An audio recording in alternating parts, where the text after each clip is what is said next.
आई यल्लमाची सौंदर्याची यात्रा म्हणजे आमच्या कोल्हापूर शहरातील गरिबाची यात्रा आपण नेहमी समजतो, गरिबाची सहल समजतो.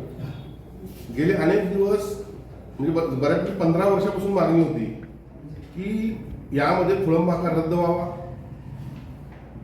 एसटीच्या भाडेदरामध्ये सवलत मिळावी. 2014 साली ज्यावेळी पहिल्यांदा शिवसेना भारतीय जनता पक्षाचं सरकार या महाराष्ट्र राज्यावर आलं, त्यावेळी शिवसेनेचे नेते सन्माननीय दिवाकर रावते साहेब यांना मी माझी भूमिका पटवून दिली आणि त्यानंतर 300 रुपये ते 10 रुपये खोळंबाकार करण्यात आला. म्हणजे एका तासाला 300 रुपये होते ते 10 रुपये करण्यात आले. म्हणजे 72 तासाचे इंटू 290 एवढे पैसे त्यामध्ये वाचले.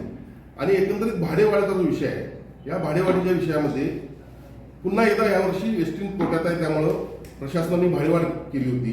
मी सन्माननीय मुख्यमंत्री देवेंद्र फडणवीस साहेब, उपमुख्यमंत्री एकनाथ शिंदे साहेब, अजितदादा पवार साहेब यांना विनंती केली आणि सन्माननीय नामदार प्रताप सरनाईकने देखील त्यात मदत केली. आणि आज आपल्याला सांगायला अत्यंत आनंद होतोय की 2014 पासून आज ते म्हणजे 12वं वर्ष. या 12 वर्षामध्ये जवळपास एका गाडीचे 50,000 रुपये वाचतात आणि अशा 250 गाड्या ॲड करून जातात. म्हणजे हे इतके पैसे एवढे वाढत आले आणि यावर्षी देखील आपल्याला आम्हाला यश आलं. आई यल्लमादेवीच्या आशीर्वादाने शक्य आहे. धन्यवाद.